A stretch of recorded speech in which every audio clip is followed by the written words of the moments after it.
നിസ്സാര ഭാഗ്യമല്ല. വീഴ്ചയിൽ പാറക്കൂട്ടത്തിൽ എവിടെയെങ്കിലും തട്ടിയെങ്കിൽ എല്ലാം അവസാനിച്ചേനെ. എനിവേ, പെട്ടെന്ന് ഇവരെ മുകളിലെത്തിക്കണം.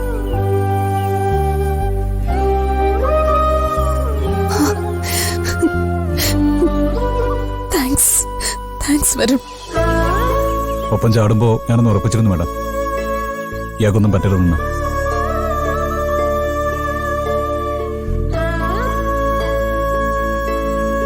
വീട്ടിലേക്കൊന്ന് വിളിച്ചു പറയണ്ടേ? അവിടെ എല്ലാരും തളർന്നിരിക്കുകയായിരിക്കും. അമ്മ ഇന്നലെ എങ്ങും പോയില്ലായിരുന്നു, ഇവിടെ തന്നെ ഉണ്ടായിരുന്നു. നിന്നെ തിരിച്ചു കിട്ടാതെ എനിക്ക് പോകാൻ പറ്റില്ലായിരുന്നു.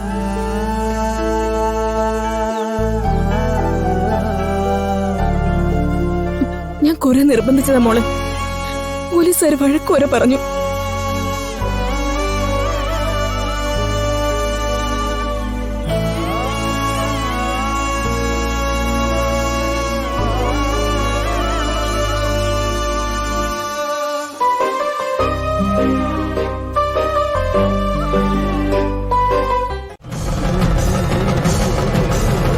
അച്ഛാ, അച്ഛാ,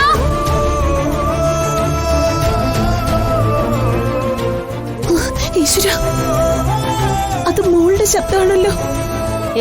തോന്നിയതായിരിക്കും.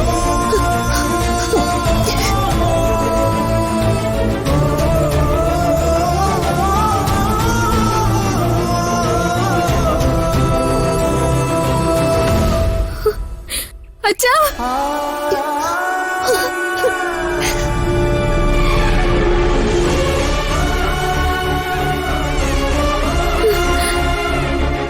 അച്ഛാ,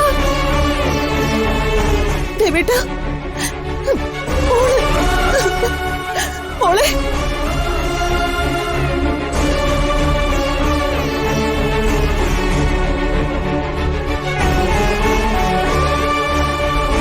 അച്ഛാ, അച്ഛാ, ദേവേട്ടാ, ദേവേട്ടാ, മോള് വന്നു.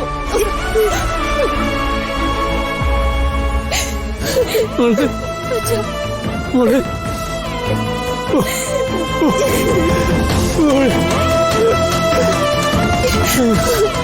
മോളെ, അച്ഛനെ പേടിപ്പിച്ചല്ല. നമ്മുടെ മോള് വന്നു. മോളെ,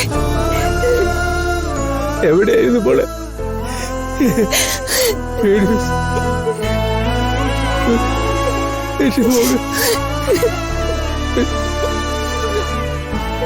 മോളെ, ഭഗവാൻ കാത്തു.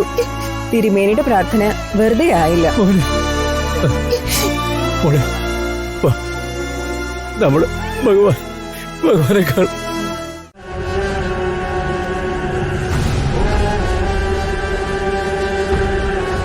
എനിക്ക് നല്ല പേടിയാവുന്നു. എന്തെങ്കിലും കാരണവശാൽ പിടിക്കപ്പെട്ട എന്റെ സ്വപ്നങ്ങളെല്ലാം അതോടെ ഇല്ലാതാവും.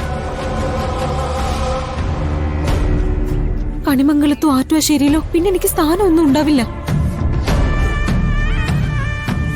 ലൊക്കേഷനിൽ നിന്ന് ഓടിപ്പോയവര് ഒരു കാരണവശാലും തിരിച്ചു വരില്ല. അവരെ പോലീസ് പിടിച്ചാലും നമ്മുടെ പേര് പറയില്ല. ആ കാര്യത്തിൽ ഗ്യാരണ്ടി പറയാൻ എനിക്ക് പറ്റും.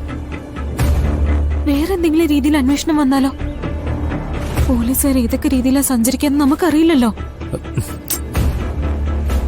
നീ എന്തിനാ അവനോട് തട്ടിക്കയറുന്നത്? ഏത് രീതിയിലുള്ള അന്വേഷണം വന്നാലും അത് തടയാനുള്ള മാർഗം നോക്കാന്നല്ലേ അവൻ പറഞ്ഞത്. പ്രിയങ്കെ, ഇപ്പോഴത്തെ അവസ്ഥയില് ഞാൻ നിന്നോടൊരു കാര്യം പറയാം. അന്വേഷണം വന്നാ പോലും നിന്നെ രക്ഷിക്കാൻ പറ്റുക രാധികയ്ക്ക. അതിന് നീ എന്താ ചെയ്യേണ്ടെന്നറിയോ? മനസ്സിലുള്ള ദേഷ്യമൊക്കെ തൽക്കാലം അങ്ങ് മാറ്റ്.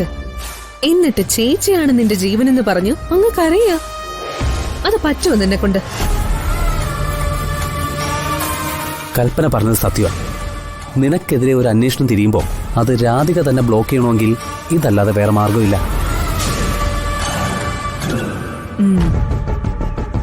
എല്ലാവരുടെ മുമ്പിലും നന്നായിട്ട് അഭിനയിക്കുന്നുണ്ടല്ലോ. സ്വന്തം നിലനിൽപ്പിനല്ലേ അത് ചെയ്യുന്നത്. അതുകൊണ്ട് നിനക്കിതിൽ വലിയ ബുദ്ധിമുട്ടൊന്നും കാണില്ല എന്നറിയാം. ചെറിയമ്മേ, ഒരാപത്ത് വന്നപ്പോഴേക്ക് നിങ്ങളുടെ സംസാരമൊക്കെ അങ്ങ് മാറുന്നുണ്ടല്ലോ.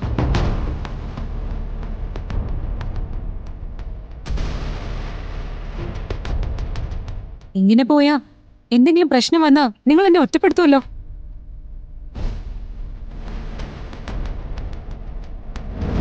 ഒരു കാര്യം ഞാൻ പറഞ്ഞേക്കാം, എന്നെ ഇതോടെ നിങ്ങൾ ഒതുക്കാന്ന് വിചാരിക്കണ്ട.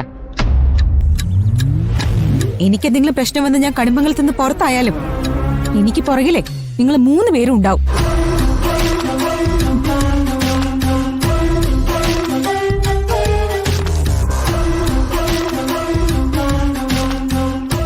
ഇവളെ സൂക്ഷിക്കണം ചെറിയമ്മ. ഇവള് നമ്മൾ വിചാരിച്ചത്ര നിസ്സാരക്കാരിയല്ല.